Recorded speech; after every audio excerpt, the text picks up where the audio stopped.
Kazoids, and welcome to a special broadcast of the end of Dakar, the follow-up for Dakar. Dakar 2020 has stopped, but Treasury One beat it. They finished, and we are in the basement of the Penta Suzuki building at Vatswaye, and we're joined by the Treasury One team and our studio audience. They are the Oaks. The guys have got absolute gees. So let me introduce you to the whole team. Hennie de Klerk, driver. Johann Smallberger, co-driver. And we're going to talk about the co-driving and the balance of, I don't think that co-drivers are spoken to enough. Respect. Big respect. Putting up with an oak like this. I'm not the driver. I'm the pilot. Oh, pilot. Pilot. And co-pilot. And then we have MacGyver. He's the Derek Watts of the Treasury One team. Wade Harris. Sorry, I get it a little bit wrong. And Cornet, a spanner swinger of note, all-round good guy. Well done, guys. Thank you very much for joining us. But also, we have your voice in our studio. Over here, Fani. Fani's sitting watching the comments, the queries, and stuff that you want to know. So if you want to know, Fani, have you got a voice? I'm here. I'm checking out all the comments, and also we're going to get to all these guys watching this live in studio and get some comments and questions to the panel. Because actually they are live. It's not a canned audience. It's absolutely fantastic. And thank you to all of you who've made the effort to come out here and to support a South African team that had big balls. They took a big chunk of harden up, a big thing of cement, and they went and did Dakar. So if you've got any questions, queries, and comments wherever you are sitting, put them in the comment line. Fani will catch them and read it. Right, on with the show. Well done. Huge respect. And have you recovered yet? Almost, yeah. But flew brought back from... Johann, I believe that you haven't got over your love of sand yet? I don't know who told you that line. No, I think we've had enough of sand. Have you? You must still have. We all know that desert sand sucks. It gets into every hole of everything. You've still got sand coming out of places you didn't think sand could get into. For sure. Yeah?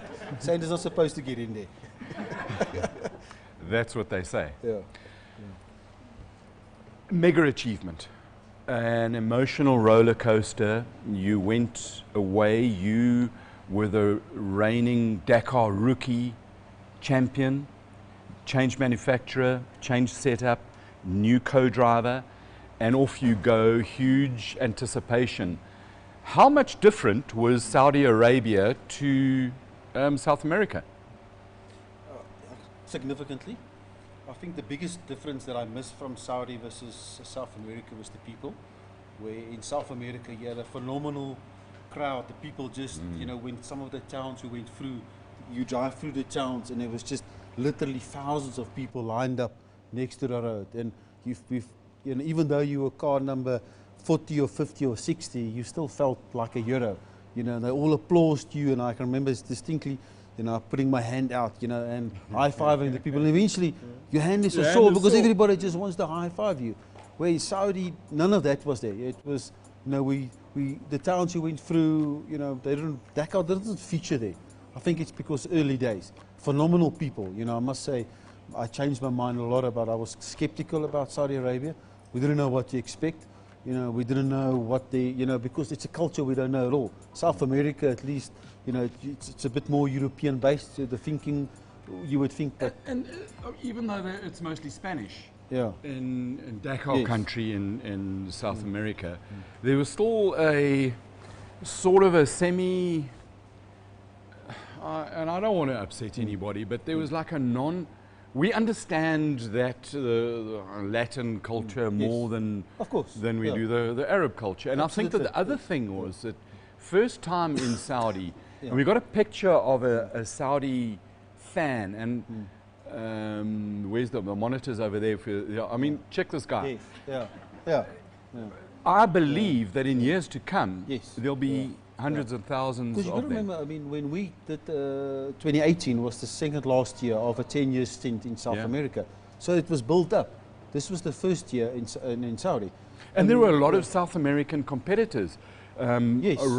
Cars, bikes, quads, Yeah, exactly, yes. side by sides, Yes. and very I few think, Saudi I think there were competitors. four. Only Araji. Yeah. Yazid was, Yes. I mean, Yazid, he did Yes. really, really well. Exactly, yes. It was absolutely magnificent. Yeah.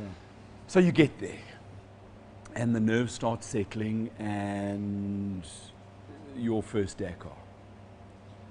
Yeah, that was big. I was very worried about the navigation. We had a trial run at Kalahari and that was quite a mess. And I think a lot of people didn't really believe we can do it.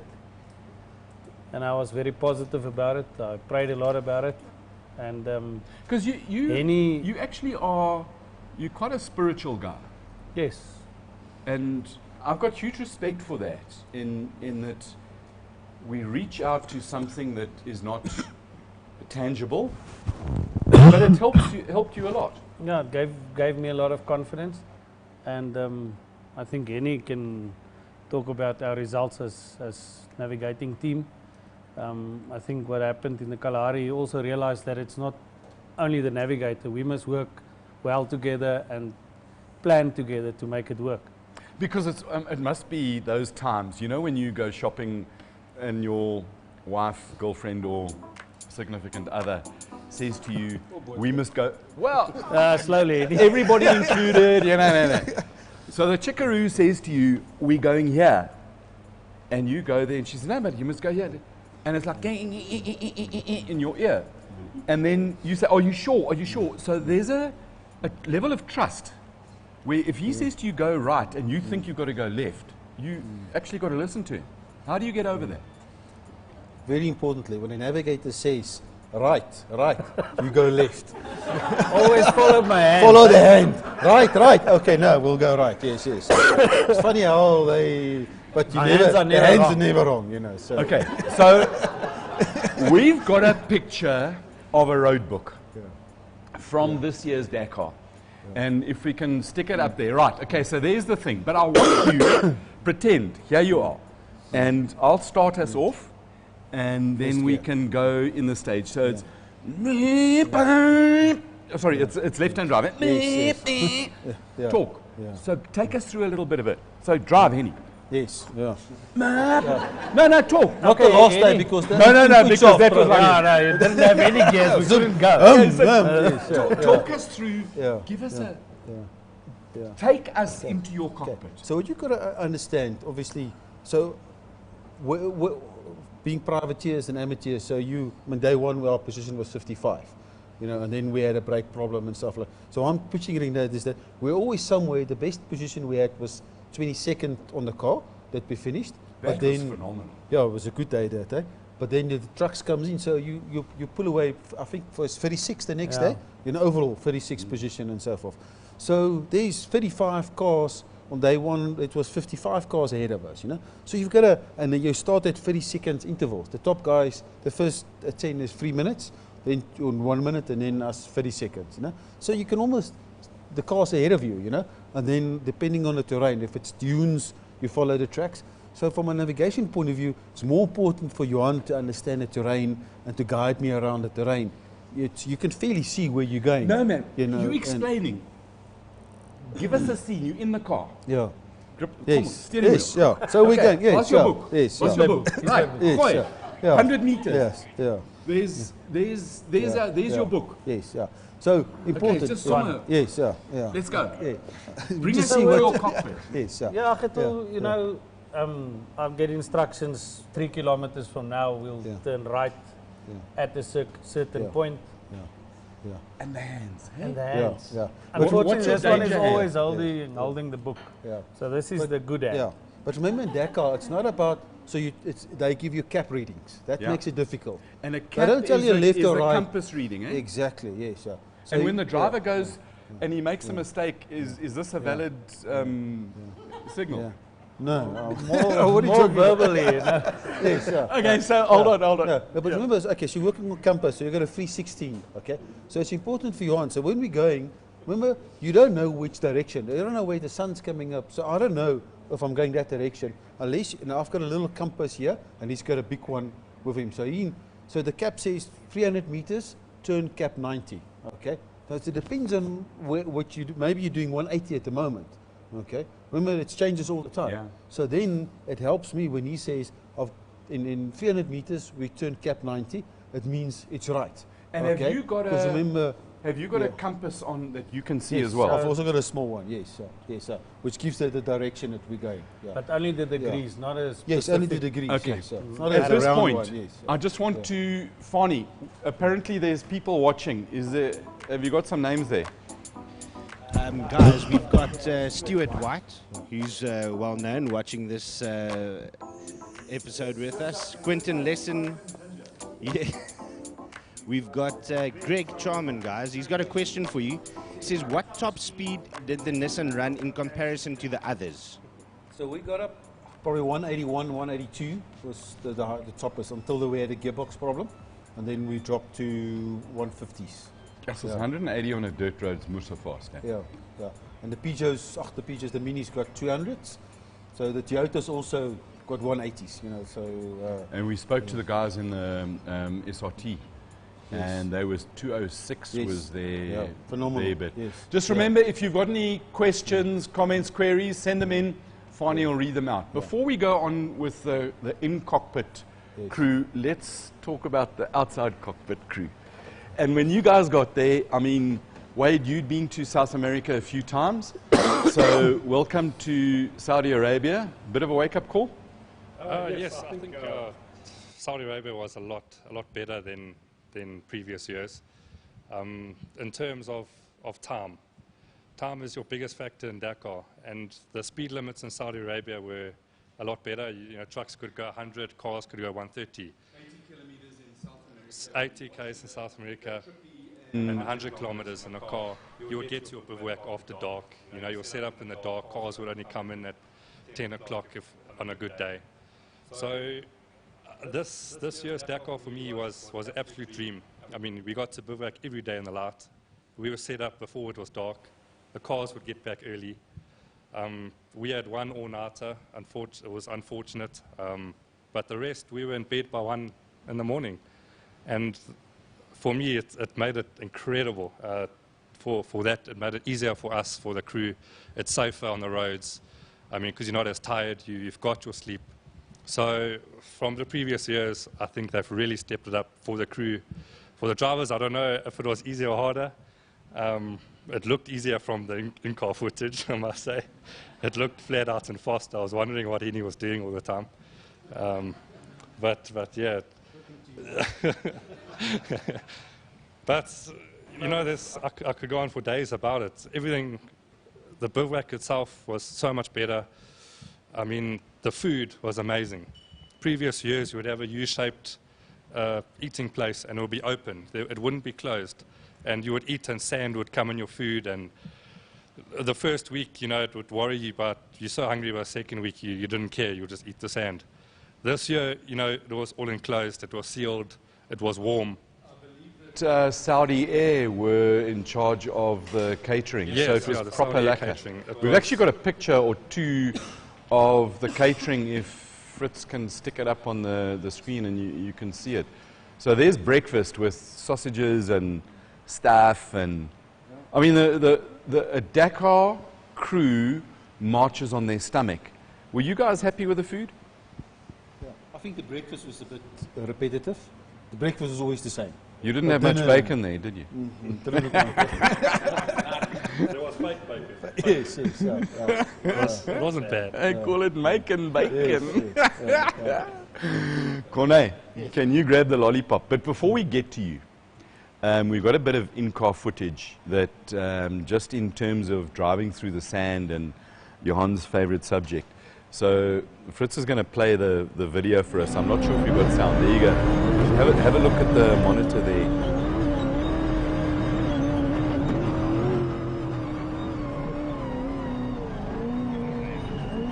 I mean, the revs, it's just, we're going to ask you, Hennie, just now, what was going through your mind, and now the dust is there.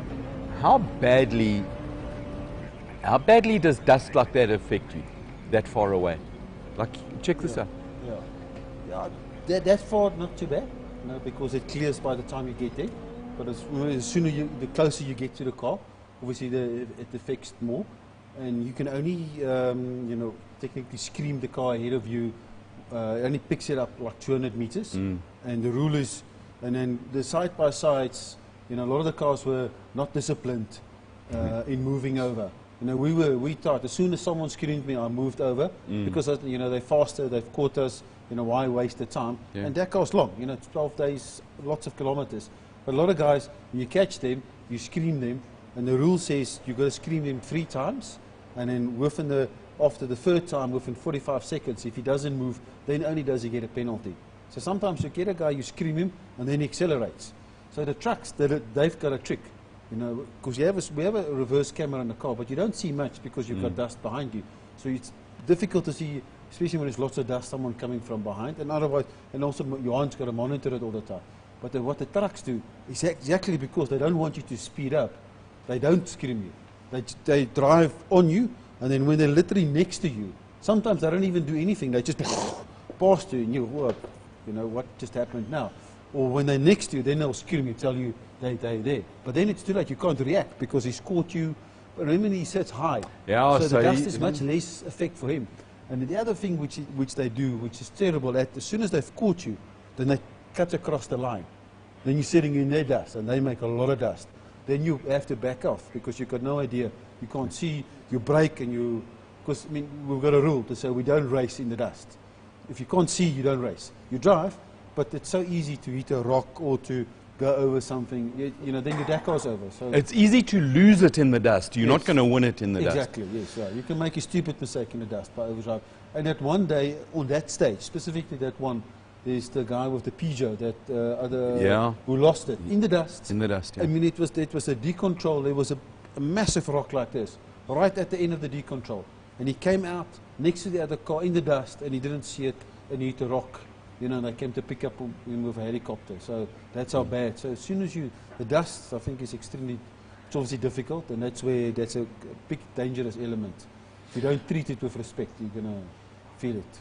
Connor, you were an important part of the team, and in terms of looking after the car, when these guys went out and had a jawl in the day, and they brought you back the machine, mostly they brought it back in one piece, didn't they?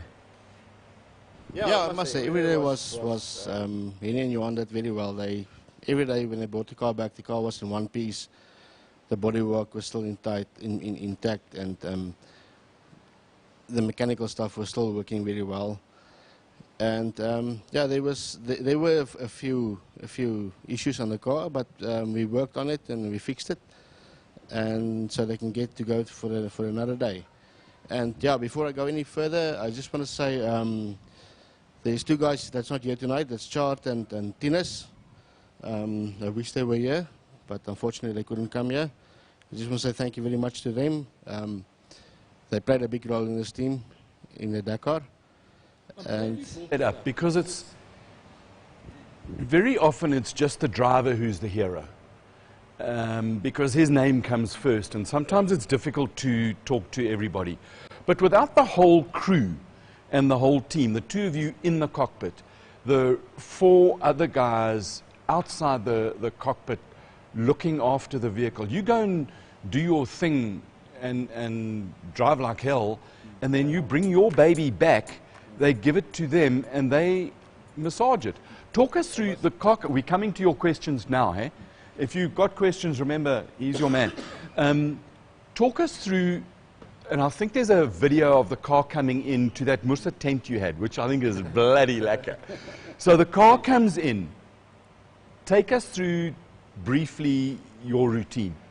Yeah, okay. Once the car comes in, I go up to Hennie, I speak to him, what the day was like, any complaints, I wrote it down, we make a list of all the complaints, all the issues that he had. And when he gets out of the car, I tell him he must go away. Just go and shower, go and eat, and go and sleep, and we'll take care of the rest. Then we start working. His job was to download in his head into you, and then we've Yeah. got a picture of the car coming in. The sound of that V8 is bedormant. It's unbelievable. So he downloads the information to you guys, and you. Yes. I like what you say about writing a list down, because after a couple of days and you sleep deprived, it's you forget. Yeah, you forget, and for surely you will forget some things. But every day I had a big list. I make a list of everything. We had to tick off each and every part of the car that you check, all the spanner checks, the levels, whatever it was, what you fixed, what you replaced. And every morning when Hennie came to us, I said to him, here's a list. That's how much fuel you want. That's what we did. Sign here, tick it off. And So he signs that he's accepted Yeah. the car. what we did, yeah. That is so cool, Sign hey? it off, and then it goes. And then there's no... Also, it's important when we come in, literally, I still sit in the car and he asks me how was the day. And then we talk through, they obviously know the result, but also it's important for me to tell him what I did with the car. You might have moved a rock or heard a Exactly, noise yeah. or One day or specifically, something. we left front, we hit a pipe quite hard. Yeah. And I said, we hit a pipe left front. So, and then I looked specifically and I found a small crack in the, what was it? the lower, the ball joint Yes, brackets. So they found a crack, and then they said, okay, let's replace both just for precaution. 'Cause But that's if I quite don't a- tell him about it, he's not going to look for something like it. Remember, you'll do the Yeah. general.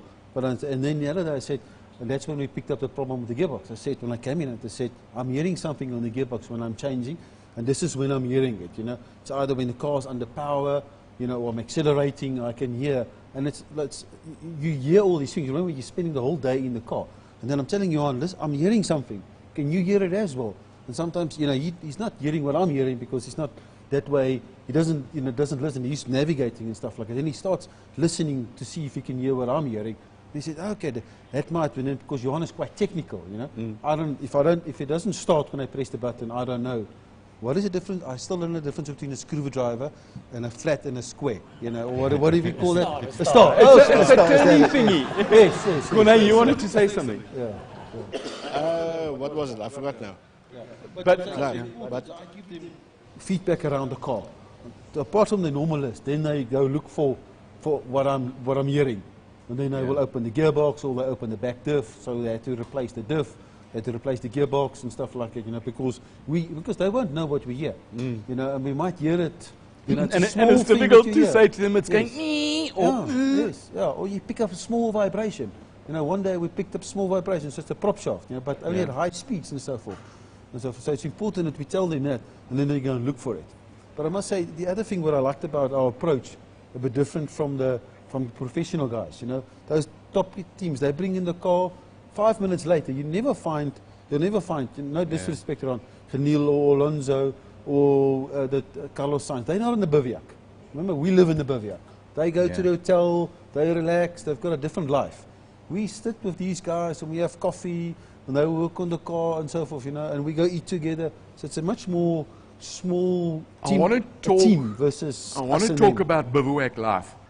But Fani, you've got some stuff. Guys, we've got viewers all the way from Dubai. Saul Hack is watching from Dubai. Dion's got a question here for Hennie.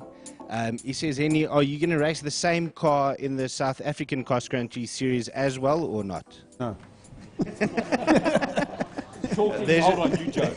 Talking to you earlier, you don't want to see a racing car for a while, but that's Yes, quite a while. that's until Yes, tomorrow morning. Absolutely. And then Yes, you'll wake up Isn't and the tomorrow a Kias will while? get. Fourth day now, eh? Yeah, I mean that's. Yeah. What do they say? It's 7 days, and then you get withdrawal symptoms.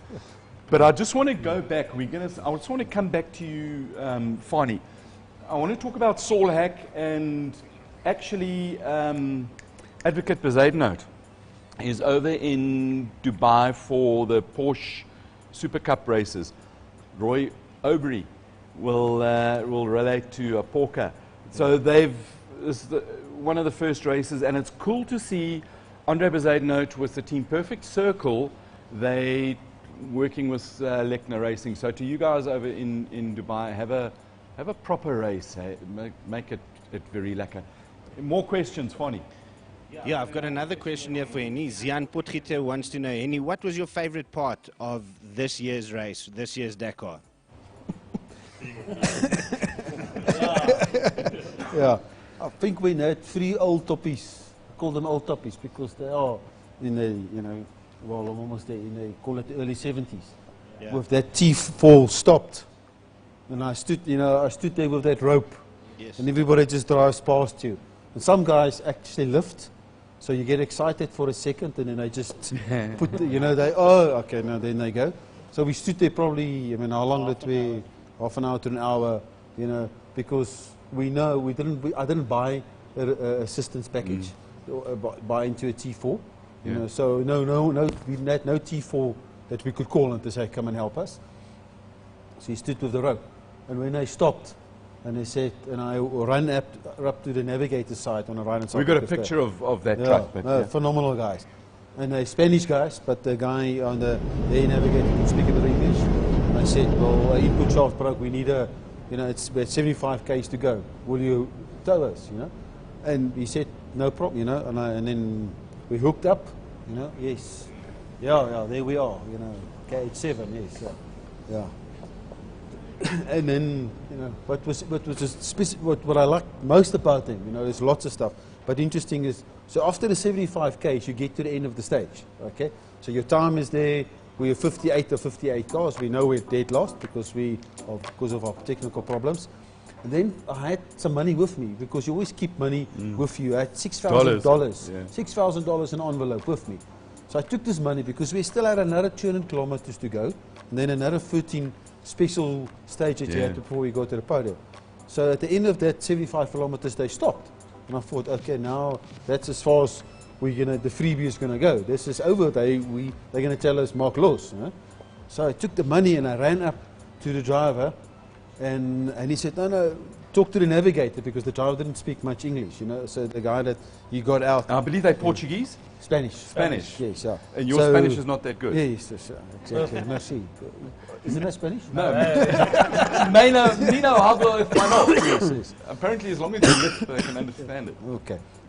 So I took the money and I gave it to him to say, guys, can you pull us to the end? And he says, no. And I said, oh, what are we going to do now? He says, no money. He doesn't want to. I pushed it in his hand, and he said, no money.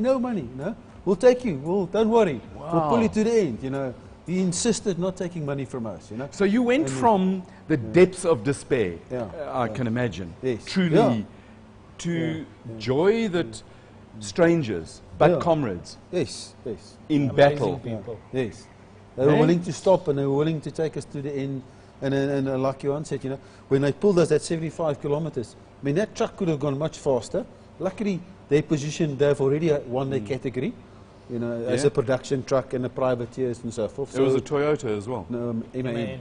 Yes, so. Oh, it was a Toyota that pulled Tay Perry, How's that? because Okay. she also Yes. got stuck and it was a Toyota Yes. that pulled Yeah. her. Yeah.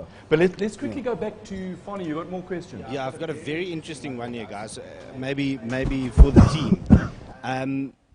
Warwick wants to know, what would you tell or recommend anybody wanting to actually partake in this almighty race? Seeing from a privateer's point of view, like for anybody else that wanted to go and compete in this race, what advice or comments would you give them? Team behind. Yeah, I think like Johann said, you got to have a good team, So, and even before we went, I spent some time with a sort of industrial psychologist, and he came to talk to us. And I said to Jannie Botha, and he does work for the Sevens rugby team and so forth. And we all sat around the table, and he spoke to us. And he said, guys, this is how you need to work as a team together. Did a bit of personality analysis for us. And even Renee from our office, she did some work for me, gave us some guidelines about how the team's going to work together. Because if the wheels fall off there of the team, it's going to fall off the car. So who were the... clearly you're the alpha. And I don't know why that just came there. Yeah. But who were the two that were the most gleierig, or the ones who were going to box? No, I think that was nice from the beginning. Nobody. There was no reason, Firstly, Look at everybody Naughty knew. smile there. Yeah. And I think part of that team dynamic is that, and I've obviously learned a lot from 2018, and Roy was in 2018 there, and it was magic that he was there because he was our sort of team leader there. He was the sort of overseer of the team. It was quite important. I didn't have him there, and I didn't have someone like him there. So I realized early on in this team dynamic, Johann's got to do what Johann's got to do. Being the navigation, he's got to look after that. I'll be the driver, and I'll stick to driving. And then I've got Tinus was the driver of the truck, and Tinus, you know, lovely guy, he's a big farmer, but he had no problem making us a cup of coffee when we stopped. Tinus was the first guy there, humble, made us a cup of coffee. Every day he made sure everything, he had his role, you know. We didn't try to do his stuff, and no one was criticizing what he was doing. And the That's mechanics, teamwork, eh? exactly. As Corneille and knew what he you had know to your do. place, and everybody else knows your place. Wade had to know what to do, and Chart knew what he had to do. And they worked between the three of them. That's why I say I learned from 2018. Don't get involved in everything. Guys, this is the car, this is what happened. Then you step away. You Have a drive, shower, he manages the go eat cockpit. and go sleep. He's the Exactly. joker, he's the Yeah. serious oak, Yes, and this oak's the commenter. So Yes. I'm told that he needs to do his work. Yeah. Funny? So, Johann, I actually think that you probably know Richard Weppelman. Johann, he says, do you now also believe that you are the best navigator in South Africa? You must ask Hennie that question. I was the heard best Hennie South actually African comments- navigator Yes, on the Dakar. Yeah. Okay. Whenever the chopper was following us, I said to Johann, you know, this chopper is following the best South African navigator in the Dakar. That's why they're following us, you know. So. The fact that he's the only one, but it made him the best. Yeah, it's got nothing to do with that. We don't mention that. Yeah. There was another South African navigator, wasn't there? Not car. Well, so you were the winner. Hold on, the winner for Dakar. Yes! South African winner. The first South African navigator. Yes, yes. On your debut. Yes. Yes. That's a Musa achievement. First Dakar, first finish, thanks to Hennie and the team. And the first winner, the first South African navigator. I mean, What hell, more can I say? they a whole lot of other South Africans. I mean, the women are claiming first South African woman. Yes, So yeah, we can yeah. claim, or you can First South claim. African Yeah. navigator, yes. I tell you what. Tell you what. Okay, and just another, while your hands are still ringing from the last one, this whole Treasury One team, I think they've done themselves and South Africa incredibly proud. Let's give them just another. Woo!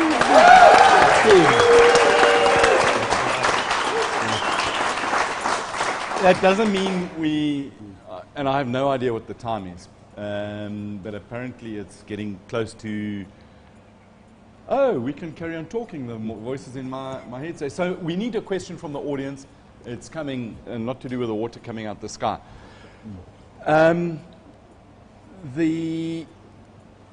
How do you go about coming down? You've had the high of you were in the top 30. I think Yeah. you were 30th overall. Mega 34, achievement yeah. before the incident. Yes. Then the gearbox, the little Yeah. thing here, the input shaft Yes. cocked. Then you go to depths of despair. Yes. Then the Spaniards take you out of there. And how do you reconcile those emotions going to today? Yeah. Yeah, I think it's like Johann and I both said when we spoke about it in the car. You know, it's actually 2018 was a much bigger high. You know, being the first Dakar and then you finish it and so forth. And win rookie. Yes, yeah. No, even though you only don't think about it. I mean, you and know. Fernando Alonso Yes. are Share, winners of yes. rookie. Yeah. I mean, so your name's there and Yes. you've got True, Fernan- true, Yeah, yes, I yeah, mean, yeah, that's yeah, kind of luck, yeah, eh? Yeah. Yeah. Yeah. Yes, yeah, yes. You're right. Yeah, so I think on the one side also it's was a big reality check. You know, I think up until that point where we broke down, you know, when you can remember we said, you know, I first wanted the top 20 finish, and we even, you know, at some point had a wet dream about the 10th position, you know. But even in the Dakar, you know, you realize, you know, some days, Johann, up until we had problems, and sometimes I raced flat out. So although the Dakar was long and you know you got to take it easy, you know, ask Johann, some days I was driving as fast as I can. I was giving it everything. And then we come in 50th. You're thinking about it. What the? Exactly. You know what? You know, you really think you're good. And But hold on, but you up against best drivers in the world. I mean, there were 6 Minis, 8 Toyotas. So Yeah. already there's, I mean, the top Yeah. 10, you're Yeah. going to beat all those factory things. Yeah. No. This is against this is the World Cup of off-road racing. Yeah, that's why I think you've got to, someone doing it for the first time and going forward, you've got to be realistic in expectations. Don't think like a little privateer, especially from Pretoria. You're not, you know, I think it was a good reality check for me that drive your heart out. But if you get a 50th, that's your position, you know. And then, but when we broke down, that was just that phenomenal letdown, that sensation. You know, we were doing everything right. You know, we were bringing in the car cleanly every night. We were looking after the car. We were managing the car. We were managing our pace. You know, making sure we didn't do any stupid things. And then that happens. You know, and then so even though they hooked you up and you got the end, that final finish wasn't wow. We've I can achieved, see the you know. emotion in your eyes. Still now. Yes. Yeah, no, it was. It's, you know, yeah. it's. I was going to say effing powerful. It is. Yeah. Respect. So like Roy said, maybe we'll have to go back. You know, maybe there's You are something- going back. I mean, we know they're going back. Come on. Fonny, you've got something. Where's Fonny? Yes, I'm here behind. I'm here behind you. Listen, we've got Graham here. Graham, thank you very much. Listen, you've got a question for the guys, so let's hear what you have to say. 100%. First of all, congratulations to Hennie and the team. I think you did the company phenomenally proud. Well done to all of you. My question is, take us through the physical aspect. I understand mentally you have to be tough, but in terms of the physical strength, how much training did it require physically? And what did the body feel like after a day of racing, and what was the recovery like? Thank you. No, so I think for me, so physically I trained a lot. You know, I made sure I think before going out, that's just like the fittest I've ever been. So I spent a lot of time in the gym, a lot of cardio work. And although it's not really physical in the car, although we spend 10, 12 hours a day in the car, it's not physically. My shoulders hurt a lot, you know, especially in my fingers. You know, often Johann will see I'll go, you know, like this because you're holding, you know, you're holding the steering wheel. It's probably space there, you know, 4 fingers like that because you hold on so tightly. So this part of your body is really, and a couple of times I went the medic there and you know, it just helps you a little bit. So your shoulders really works very hard. Apart from that, you don't. But at night when you come into that bivouac, when you hand over the car, your brain is moeg, you know, because you've really concentrated. Remember, you're sitting there at, if you're lucky, at 180, you know, going in a, you know, going as flat out. But and I worked a lot on my hand-eye coordination as well. I did a lot of eye gym, you know, it's a company Cape Town. Cheryl Calder. Yeah, exactly. Yes, so I did a lot of eye gym, so I can get, you know, it's all about hand-eye speed. And the closing or depth of perception change All the rate of time. change, You always yeah. got to look fast, further and close, because the rock's here, but you got to look where you're going. You know, when you're going fast, you really got to, you know. So for me, you know, the nights I was kaput. You know, I was probably in bed at 8 o'clock every night. You know, so I said I was eating and then I shower and then I was out. You know, so I tried to sleep as early as possible. So physically it wasn't that bad, but mentally I was drained every night. If your physical, your body, clearly it's physical. If you're not fit, then your brain uses a level of its power to just keep your body going, and because we've only got this, you know, the women always tell us our brains can only compute so much. And if you're taking some of it just to keep your body alive, you're taking away from making a car go faster. Yeah, but honestly, after this, I don't think you have to be super fit to, you know, it's just long in the car. It's more mental, you know, and you have strong shoulders and stuff like that. But apart from the day we got that one day in the dunes, we got stuck. Johann and I probably took us 15. But when we got back in that car, I wasn't so moeg in a long time. We really worked very hard because we got stuck like this. You know, and left front was in the air and the back rear was in the. So we had to jump out, take out all 3 spare wheels, put them underneath the car, jack the car up, trying to move the car and stuff. It was very physical. You know, and that's where his love of sand comes from. But it's stuff like that. If you're not fit, you know, you're really gonna you feel it. And because then when you work like that, you get in the car and it's and you muck as well. There's sand all over. Yeah. You guys got sand in cracks that didn't have cracks before? No, mainly dust. Dust. Talk in the mic. Speak in the mic. Dust, there's only dust. Just got to say, first of all, Wade, to you, thank you very much for the help that you gave us with those live transmissions. For those of you who watched that Saturday when we did some live interviews, Wade was our, shall we put it, our on-site technical guru. And Wade, thank you very much. It meant a lot. No, it's a pleasure. I tried to do what I could. I know some days the signal was bad. It was also hard juggling media stuff and spannering. I mean, you know, I would try to do the media stuff and then Chart or someone would shout to me while I'm helping. So it was a bit of confusion and chaos at times. But at the end of the day, I did what I could, and I think I made it. Chart was, he had that little clip playing with a generator.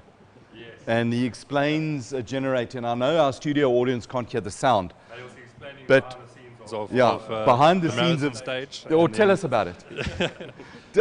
Talk us through while this thing is going. We were bored. Okay, Okay, there's sound going now. On the Dakar works. It's ultimately the ultimate eventually told us, look, just get up and do this. What?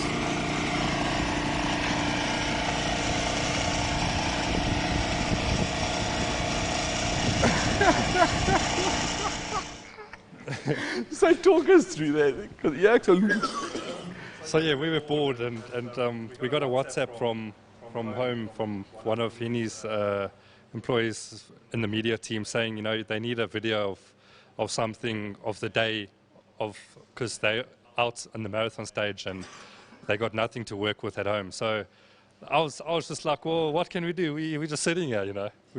Everyone's sleeping, must have video of them sleeping. So I told Chart, you know, just explain to people about Marathon Day and let's try and make it funny. And well, he succeeded at that, I think, and we were just walking along and then he just went with the flow and the generator was there and I told him go closer to the generator and shut up, and then he did, and yeah, that's where that came from. So while you out there sweating on during the race, these are having, well, Marathon Day. What was it like sleeping in what looked like a boarding school dorm? We got a picture of it. I mean, what was that like? Because that was a different marathon to. You can see I mean, was it really like that? Yeah. Looks like a prison. Yeah, air conditioned. Yeah, luckily. You know, it was actually, but I mean, were there mosquitoes there? Only in Jeddah. Yeah, there was quite a bit, Jeddah, but the rest of the Dakar, nothing at all. But it's like Wade said, you know, the facilities that Saudis put up was phenomenal, you know. Every bivouac where we ate, where we slept like that, you know, it's free high, it's big, all enclosed doors, because obviously they're used to it, you know. It's nice racing in an environment where in summer it gets up to 45, 50, so everything, and they burn diesel, diesel's 2 rand litre. 48 cents. No, but in rands, money, yes. So it's 2 rand a litre for diesel, petrol 8 rand a litre. And so everything runs on a generator there. Yeah. So, but that's where we stayed, and I think what was almost the worst about that marathon stage is we got there at 3 o'clock, but about 3 in the afternoon. We were supposed to, remember that last section got cancelled because too many cars had rolled and so forth. Even that Toyota, you saw that flying Toyota, that happened there. But yeah, Johann and I was at 3 o'clock in the afternoon, not expecting that we'll be at 3 o'clock.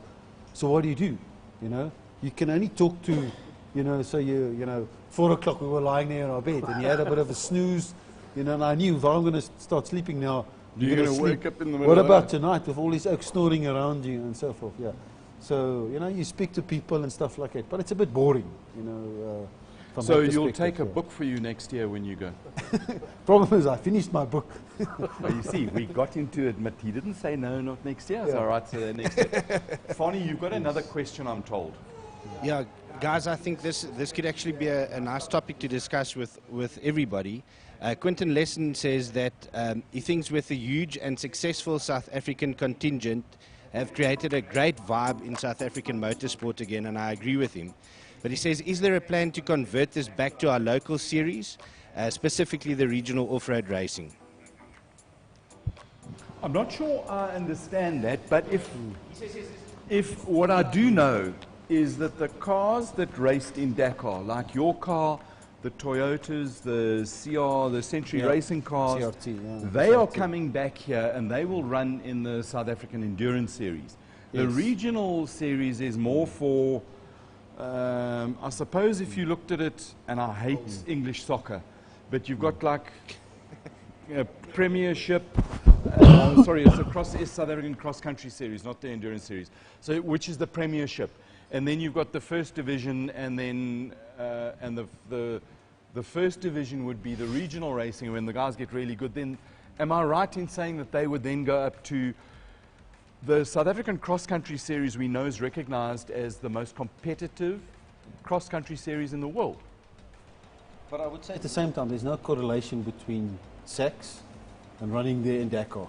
Don't think because you might be good at SACS, because it's like sprint racing. Yeah. You know, these guys, they do 200 kilometers, and then they come in for, what is it, half an hour, an hour break? Is it 20 minutes still? Yeah, okay. 20 And minutes. you UX go for 8, 9, 10 hours a day. Yes, yeah. So they sprint race, they got a 20-minute service, they eat a little bit, and then they go flat out again for 20 minutes. You can't go flat out in Dakar. So SACS is a great series, that's where I learned everything. But I would almost, going back to the earlier question about what can you recommend to someone, anybody that wants to go do Dakar again, you've got to go do the Kalahari rally, you know, that Golf puts up in October. You know, there it teaches you the long days, then although the navigation is horrible, you know, they have to work a lot on getting their navigation more Dakar equivalent. That navigation is much, it's too technical, you know, it's too difficult, you get lost, so you don't get, so if they can fix their navigation, but at least that's a 5-day race.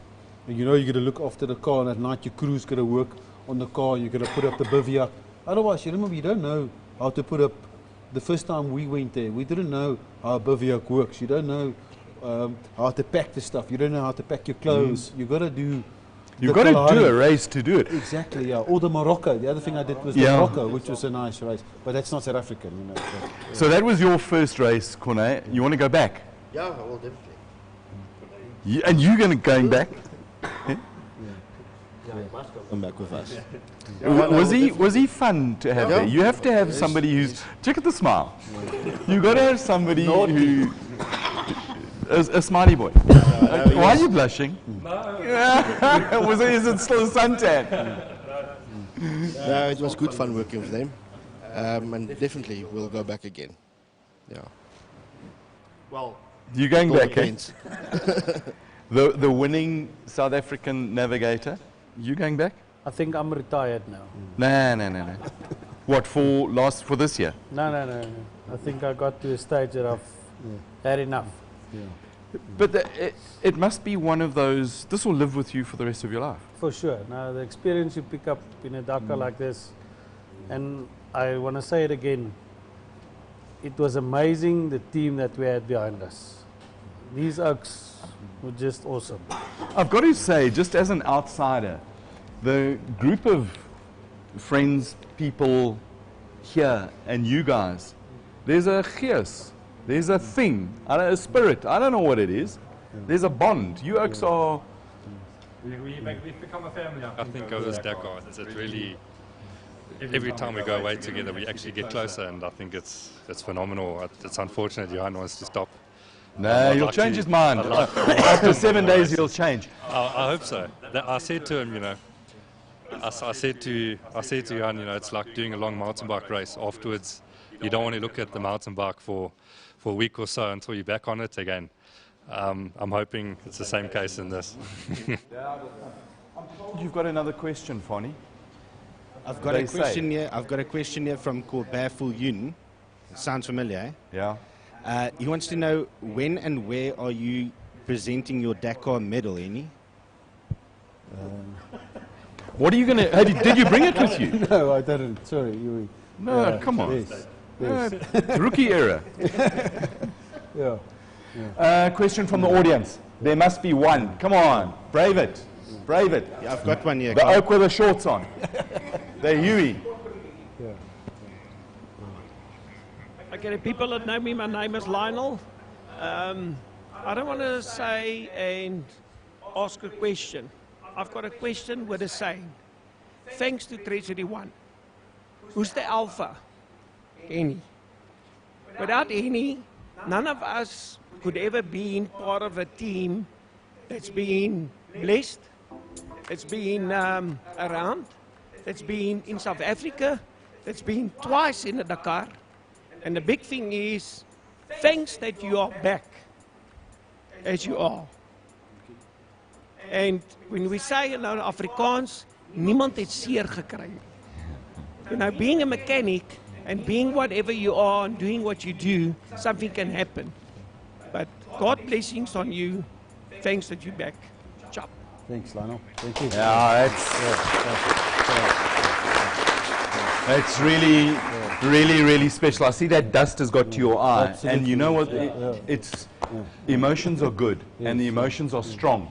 And we can see that. And I must add, you know, comment around my team, you know, thanks for you guys all being here. And obviously, we've built a nice business, and it's nice to have everybody, you know, at the office every day, especially now that I'm back. You know, it's nice to see all the energy and everybody, you know, there. But a lot, you know, for you guys, you know, obviously, you know, when I was sitting in the car, you know, there was some tough days, you know, and when you're sitting in the car and you're driving and you're thinking, yeah, this, you know, hierdie is kak, no, this stuff, you know. And, you know, I had this high aspirations, and then you temper them and you get realistic. And a lot of it had got me through to it, and I said, I must, you know, this is about the spirit and the being able to persevere. And I want to make sure we finish still, that my team can say, you know, that we still, although we didn't do great, you know, we didn't get the top 20 and stuff, like it's actually irrelevant. But you did great, you finished. Exactly, yeah. And a lot of thinking was for my team to say, team, you know, that they could be proud of me, that to say, we finished, you know, and that we persevered. Because a lot of stuff that we do, it's about perseverance. You know, it's not about being Never the first give or up. the, you know, you just got to keep on, you know. Hennie, I've got to say, just as a normal gewone South African sitting on the sidelines, you guys made us Murava proud. To know you, to know some of the effort that you put in there. And I'm not trying to blow smoke up your arse. I'm just saying, to see guys go off, and I'll say this to all of them, from South Africans, Janil to, I suppose, Tay is the shortest, the smallest one. Huge, mega respect. And it was so lekker as a South African sitting here watching you oaks do your shit over there and do it so well, and knowing that each one of you, there's a little mini family over there and a Murava big family over here of people who came. So from the whole of South Africa, huge respect. But before you answer, Fani, you've got more questions. Your turn. Yeah, I think, Carl, from my side, I think just well done, guys. It was awesome to watch you guys while you guys were over there. Thanks for all the behind-the-scenes stuff. It was awesome. Everybody watching online, thank you very much for interaction and for all the comments. We've got Paul Woodward watching here. We've got Peter Anker, Llewellyn Besaidenote. Guys, all thank you very much for interacting and watching the show. And then thank you very much to this beautiful audience in the studio here with us tonight. Thank you very much, guys.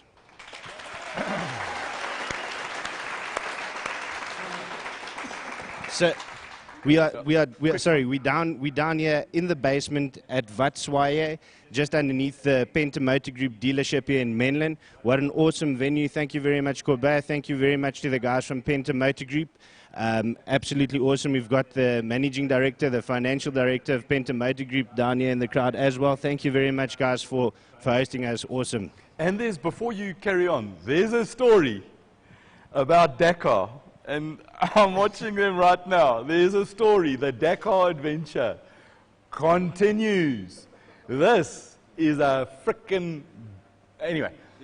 Yes, Hennie. So my closing remark is just thanks for you guys. Thanks for having us. Thanks for, you know, exposing us to the media, you know, and giving us, you know, the attention, the day of attention, you know, and for Johann for the navigation, you know, and persevering with me. You know, Johann and I come a long way.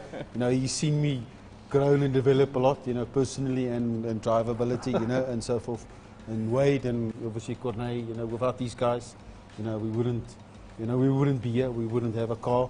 But to Aleta Maria, you know, a lot of the work behind the scenes, you know, the PR work they put in, you know, the media Those are contact stunning and stuff. ladies, Like, eh? absolutely, yes. They do good work, really good work. You know, so thanks again for all the for all that you've done and all the hard work. You know, they work at night. You know, do lots of extra. You know, they just do out of the love for the sport. You know, and for the business. You know, And so we really must well. say thank you to Lee that's Yes. ran my paperwork perfectly. Yes, yeah, our files Without were. Lee, Yes, yeah. it would have been difficult. I've got to say that the ladies earlier, they said, what do we do now? Dakar's over. What Yes, now? Oh, yeah, watch this yes, space. It's yeah, coming. Yeah. Guys. And then my last, Yeah. you know, obviously to my wife, Francisca, sitting over there, you know, what was nice about Saudi, we had good telecommunication. You know, and although I had a local SIM, but I could WhatsApp call her every night, you know, so it's just nice to call back and get an inspiration talk every day and so forth. And you know, keep that link and love Absolutely. going forward. Yes, yeah. No, That's, again, it goes back to the teamwork makes the dream work. yeah, yeah. It's a good saying, yeah. Ladies and gentlemen, boys and girls and little furry animals, hold those hands because it's coming. I just want to say, first of all, to everybody who's watched us and joined us tonight at our second studio, our home away from home at Vatswaye. Big thanks to Colbert and the team, and because Suzuki Swift rocks. And Cornet and Wade, Alzheimer's kicks in, Johann and Hennie, thank you for the entertainment and allowing us to share the emotion with you. It's still raw, it's still real, and I feel very privileged to be here. Thank you so much for taking your time out, for joining us. Thank you very much, Fani, for looking after our viewers. Thank you for the crew, all of you. There's too many to know, there's millions of them. And to you all, the audience, our live audience in here, thank you very much. And join us sometime in the future. We'll be back next Wednesday for some more motorsport action. For now, be safe, be lekker, and be fast. Cheers. Thank you, guys.